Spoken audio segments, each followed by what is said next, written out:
This design looks amazing, or does it? Poor alignment, bad typography, weak color contrast, overcrowded layouts. Can you find the mistakes before I do? Color is one of the most important elements in graphic design. When you use it wrongly, it can change the message in your project. I received this design during the week from a subscriber. I'm going to share what is working and what is not working in the project. And I'm going to use this to teach you guys how I think as a creative designer. With any further ado, let's go.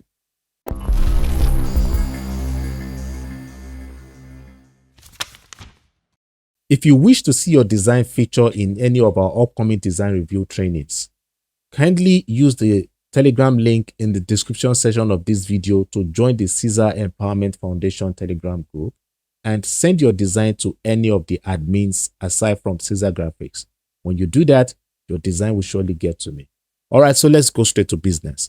So here I can see that the only thing that the designer focused on here is the making the information visible, which is really part of what you all need to learn to do right in graphic design, making it easy for your viewers to read the information in your project. But that is not enough. All right, the part of making the project dynamic and the storytelling part is very, very important, because as a designer, we are like entertainers. We entertain the viewers through the putting together of the elements to communicate a message.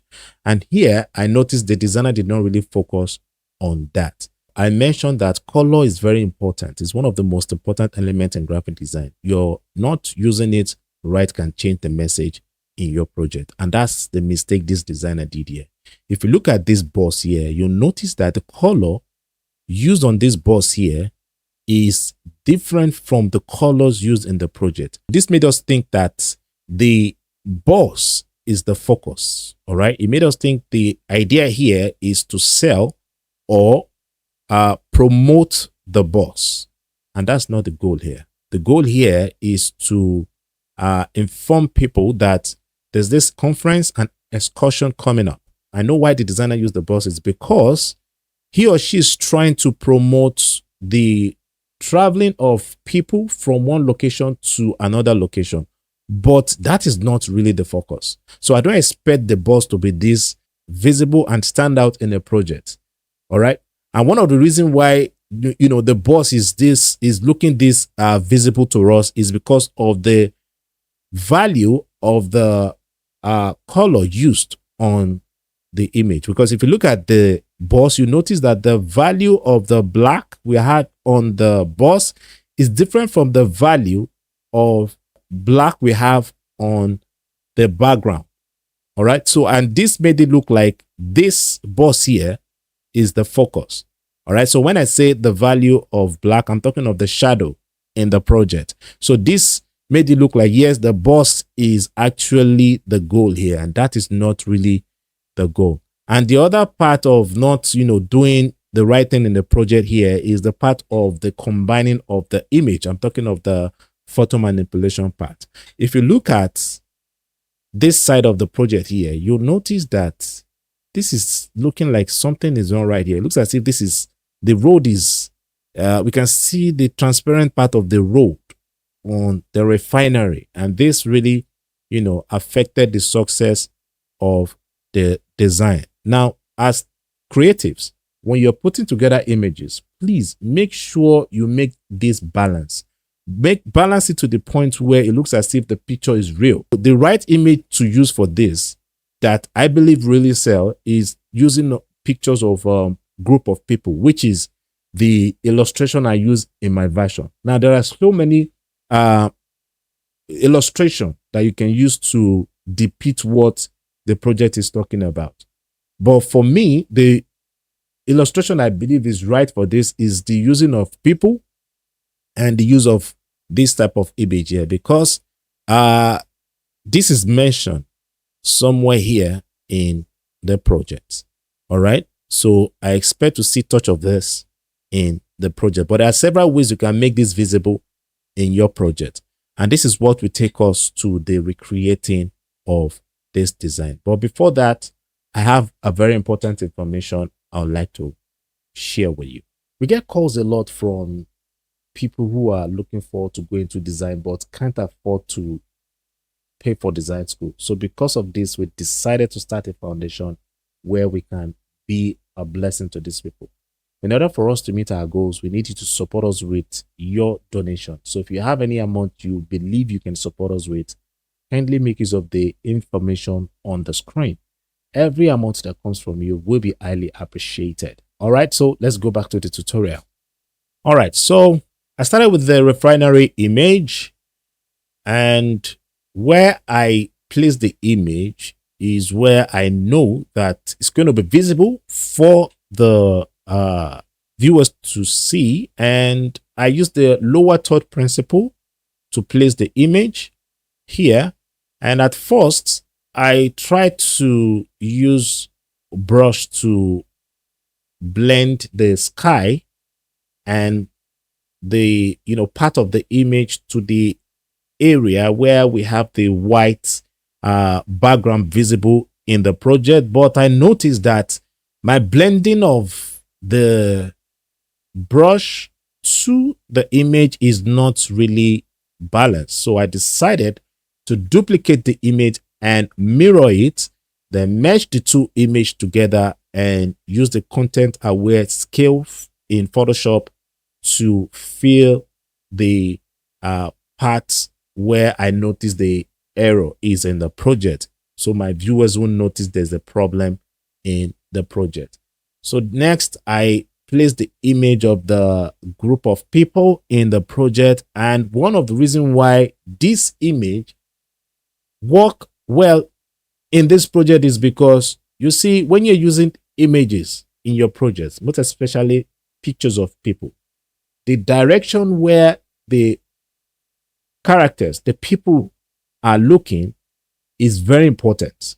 So I use the direction the people is looking to position the refinery so as to make the viewers who are going to see the project to also look at the same direction in the project, because the face direction of your people, the pose of your people, is what will direct your viewers to look at the same spot in your project. I hope somebody get that.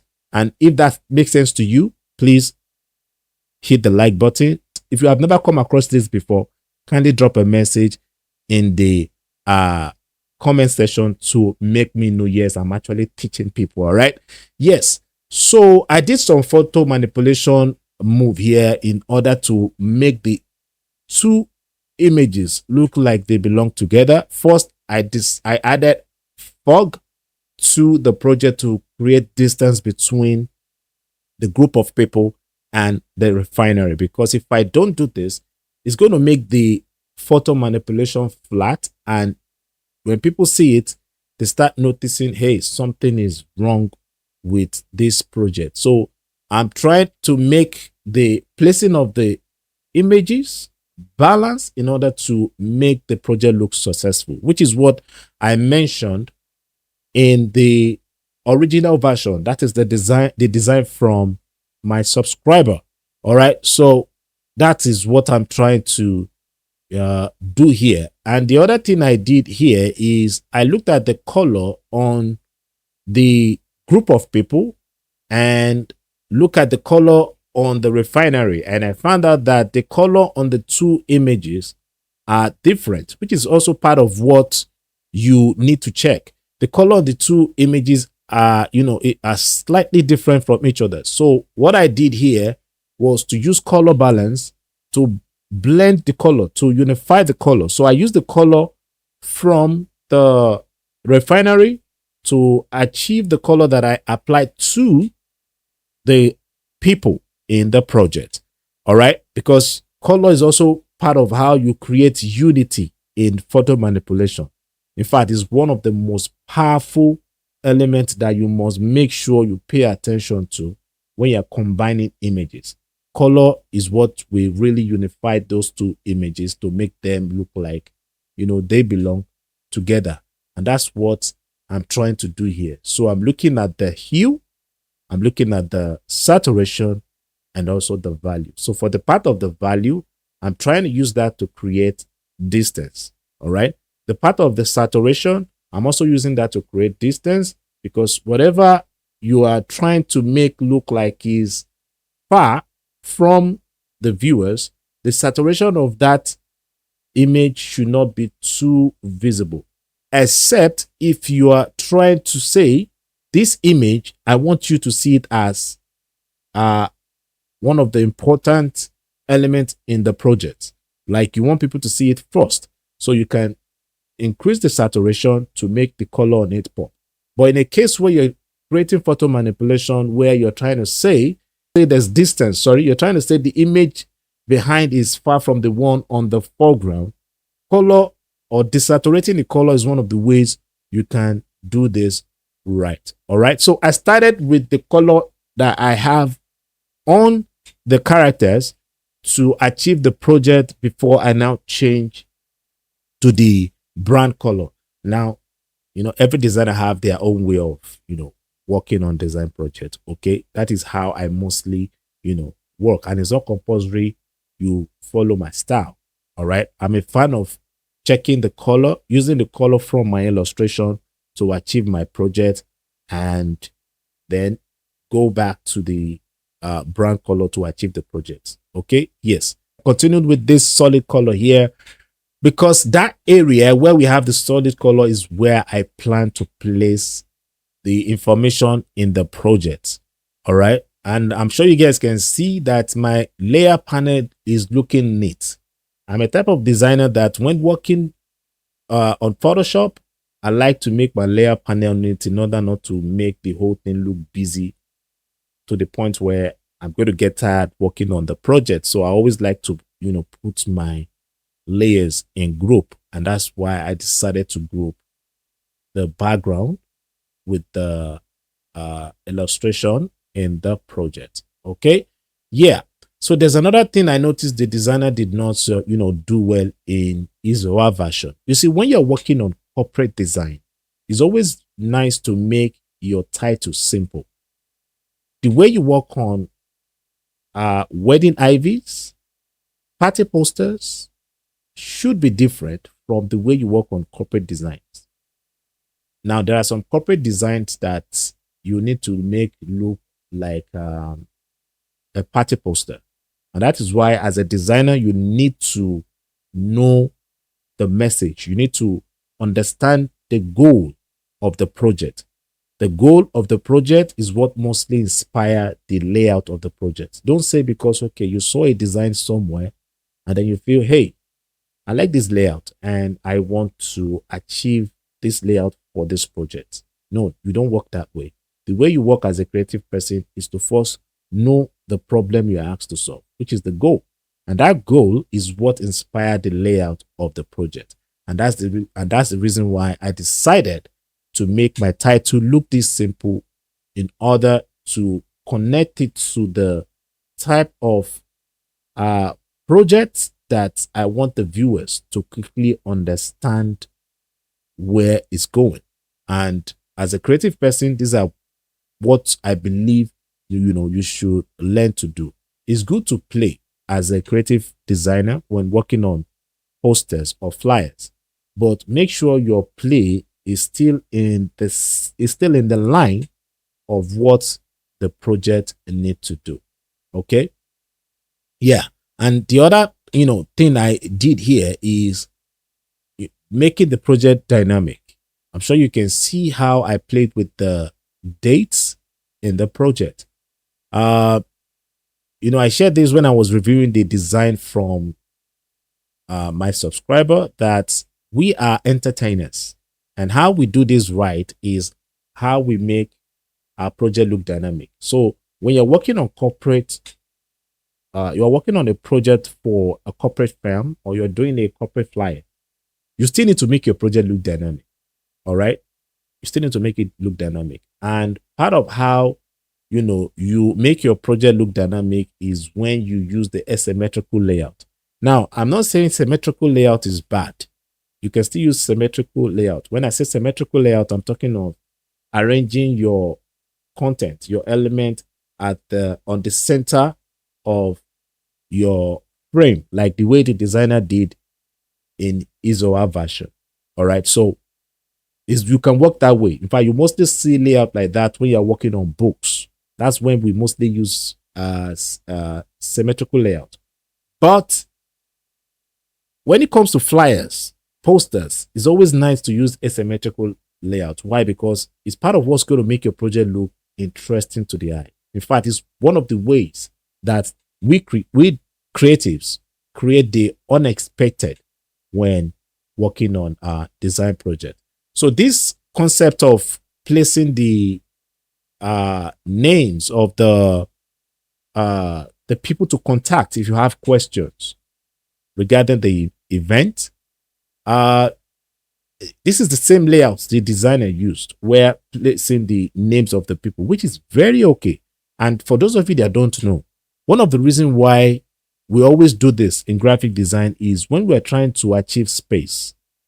All right. I know some designers still don't get this. When you know that, yes, the information in your project is much, one of the ways you achieve space is when you place the content in columns. All right. Don't just make everything be at the center of the project. Arrange them in columns in order to achieve space. Designs that look simple, they sell more than design that look busy.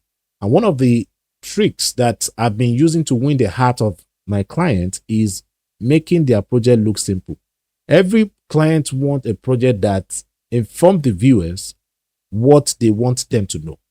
But when your project is looking too busy, all right, it's going to be difficult for that to happen. So I decided to make a duplicate of this letter H from the title and place it on my background here because I really want to make the project look fun to the viewers. So part of how you make your project look fun to the viewers is to add drama with your background, is to create, some simple, soft drama on your background. And that's the reason why I decided to make this move. Now, I want you guys to notice something here. If you look at the color I use on the shape, you'll find out that it's still the same color, all right, that is close to the color that I have on the background, all right? Because if I use a color that is too contrasty, like color that is far from the color that we have on the background, it's going to make the contrast in the project too much. And this can affect the success of the design. In fact, it can even make the design look busy to the viewers. All right. So that's the reason why I decided to, pick that color. And another thing I did here is to fade part of the shape in order to reduce making the project look too busy. I'll keep repeating this. You see, making your project look too busy is not good in graphic design. So you need to learn to find a way to simplify the project in order to help the viewers, digest the project easily. So this layout here is my first option. All right. You guys are still going to see the second option, but this layout is the first option. One of the reasons why we always use shape is to hide some empty area that look like, hey, why is this looking like this? Something is missing here. All right. So that's one of the reasons why we always, do this using of shapes in our project to hide that part of making it look like something is, missing in the project. I hope somebody get that. But when you are doing this, there's a strategic way of doing this. All right. Please do it in a way that it won't take away from the project. Instead, it's going to add to the beauty of the project. So here is the first option. All right. And this is the second option. Okay, so I'm sure you learned something from this tutorial. Now, I need you to drop in the comment section your preferred option among the two designs that I recreated. And if you have not subscribed, remember to hit the subscribe button and remember to click the post notification bell so you get notified when I post my tutorials. If you know anyone that you believe need to watch this tutorial, kindly share the link with them. Thank you for watching. I'll see you in the next one. Peace.